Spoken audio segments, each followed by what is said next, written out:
لوی اختر مسافري او د میډیکل سټوډنټان سلامونه ملګرو الله دې وکړي چې د اختر اونۍ ورځ به مو ښه په خوشحالو باندې تېره کړي او د صحت په جامو کې به پټ به هر حال موږ که مسافر یو خو موږ به داسې وطن کې سبق وایو چې هغې ته ویلی شي د پښتنو لوی کور افغانستان. طالبانو خاص کر بیا وزیر داخله خلیفه سراج الدین حقانی صاحب نن موږ سره داسې خپله مینه راښکاره کړه چې تاسو به هم حیران شئ چې دا څنګه پاسیبل ده د یو ملک وزیر داخله او بیا داسې د یو عام محصلینو خیال ساتي. تاسو مخکې ولاګ کې پوه کوم زموږ سټوډنټانو کې کمتر سټوډنټان چې د هغو اختر نن دلته په کابل کې دی کورونو ته نه دي تللي. سهار مانځه ته لاړو، جومات کې مو د اختر مونځ ادا کو او قاري صاحب هم لنډې لنډې صورتونه وویل. مونځ او دعا هر څه بیخي لنډ وکړل. د مانځه نه چې څنګه راپارېغه ټول خلک یو بل ته غاړه غاړی شو. اختر مبارکیانې شروع شوې نو زموږ پکې څوک نه پیژندل او ملګري مې دوه درې وو هغه پکې په ګڼه ګڼه ښکارېدل. نو هاسټل په طرف باندې روان شو. لاندې هاسټل د چوکیدار سره مو اختر مبارکي وکړه او هاسټل چې مې داسې خوښ یې ولیدو نو بس کور را یاد شو. خو به هر حال موږ د ماسخوتن له ځانه خپل سیسټم کړی نو د سهار مو د چي لپاره کیکونه راوړي او نور ملګرو ته مو هم دعوت ورکړی و نږدې هاسټلو کې چای مای وڅکو.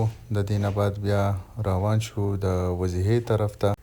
اختر په ورځ باندې هم صفاکاران لګیا دي، صفایي کوي د سړکونه. زه او نور هاسټل ملګري روان شو د وضحې چې دلته چې راورسېدو نور ملګري ډاکټران هم دلته کې ولاړو، د هغو سره مو د اختر مبارکي وکړه. نصر الله خو به ژړلي نه وي د شپې؟ ها نیازه ژړلي خو به یې نه وي د شپې؟ نو ملګرو څنګه چې ما تاسو ته ولاګ په اوله کې وویل چې حقاني صاحب چې نن هغه زموږ سره ډېر ښه وکړو، یعنې زموږ یې ډېر خیال وساتو، ډېره مینه یې راکړه. هغه داسې چې د افغانستان اوسني حکومت کې د وزیر داخله خلیفه سراج الدین حقاني صاحب هغه کوم سټوډنټان چې زموږ دا کمتر پاتې شوي وو نو د دوی لپاره یو دوه ګډان راولېږل چې تاسو هم مسافر یئ او دا ګډان بوځئ او حلالې کې تاسو هم غوښې وخورئ. نو موږ ټول ملګري د دیو منندوی یو، الله دې د دوی زړه نور هم غټ. تاسو خپله باندې هم سوچ وکئ چې د یو ملک داسې انټیریر منسټر یا وزیر داخله او هغه هم د یو بل ملک د سټوډنټانو داسې خیال ساتي، یعنې دا امپاسیبل ده چې د افغان سټوډنټانو داسې زموږ د پاکستان وزیر داخله خیال وساتي. به هر حال هر څه چې دی دا خپل مسلماني او پښتو افغانیت مینه ده. نو موږ دلته کې غوښه ټک ټوک کړه یا مو تقسیم کړه تقریبا دغه درې ګروپونو کې یو ګروپ کې دا درې څلور کسانو. نو غوښې مو واغستې او د خپل هاسټلو په طرف باندې روان شو. نو سهاره کې خوندور و خو 12 بجو ته داسې ښایسته وریځ راغلې او ناڅاپه د باران شپه شروع شوه چې هغې د اختر د ورځې هغه خوند چې دی هغه یو په دوه کو. نو باران ورېدو او موږ څه ملګري په پخلي باندې مصروف وو او روش یې باندې کړی، ټول ملګرو د روش خواهش کړی او بالاخره بیا زموږ روش تیار شو. تاسو پر لیدی شئ ډېر زیات ټیسټي او زبردست راغلی و. نو موږ د دې نورو هاسټلو یو څو ملګري خپل روم ته دعوت کړي وو نو ټولو په یو ځای باندې ډوډۍ وخوړه. هغې نه بعد بیا زیاترو پکې خوبونه نه وکړي نو وده شو. او دې ټایم کې زموږ یو ملګري ما ته کال وکړو چې راچکر شه زما خوا ته اختر ورځ ده. نو د هغه طرف ته روان شو چې په لاره باندې ګورم پټاخې ماشومان ډزې لږو ته ودرېدم چې په دې کې ګورئ طالب پرې راغی او دوه کړسۍ ترې پورته کړل او بمان یې ترې واخیستل. تاسو سره لږ ویډیو ښیم.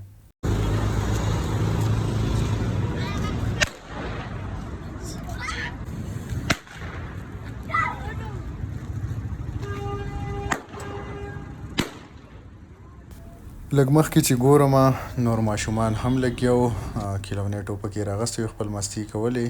زموږ ملګري ما ته لاندې ولاړو نو چې یو مې کتل ما یې ډېر زیات بښنه کوئ زه لیټ شوم په تاسو مې انتظار وکړو. نو هغو راته ویل چې نه انتظار تاته نه کوه، نور ملګري را روان دي ټیچران هغو ته ولاړو. نو داسې کچه پچه کړم. بالاخره هغه ملګري نور راورسېدل او د دوی ځای ته لاړو. هلته کې به بنډارونه وکړو، د دې ښاپېرۍ سره پکې میلاو شو او بس د افغانانو میلمستیا به منې، یعنې تاسو دا دسترخوان وګورئ فروټ چای بسکټ وغیره هر څه.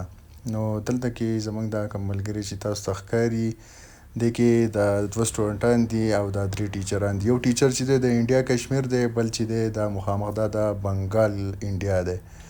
نو موږ کېناستو دلته کې مو په انټرنیشنل ریلیشن باندې ګپ شپ ولګو، یو بل یو ټرول راټرول کړو او د هغې نه بعد بیا د دوی دا دسترخوان ډېر بې انتها خوښ شو. نو دا مې تاسو ته لږ خو چې دا وګورئ د میلمه پالنه دې ته وایي د میلمه خیال ساتل. اوس که زمونږ سوات یا نورو پښتنو علاقو کې ګورئ نو دغه ممپلي او سپینې پولۍ درته ایښودي نو هغه اوس چی شوی شو. نو ملګرو امید ساتم چې دا ولاګ به مو خوښ شوی.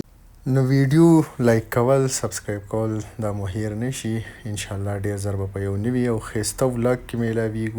د خپل ځان خیال ساتئ. د لوی الله په امان.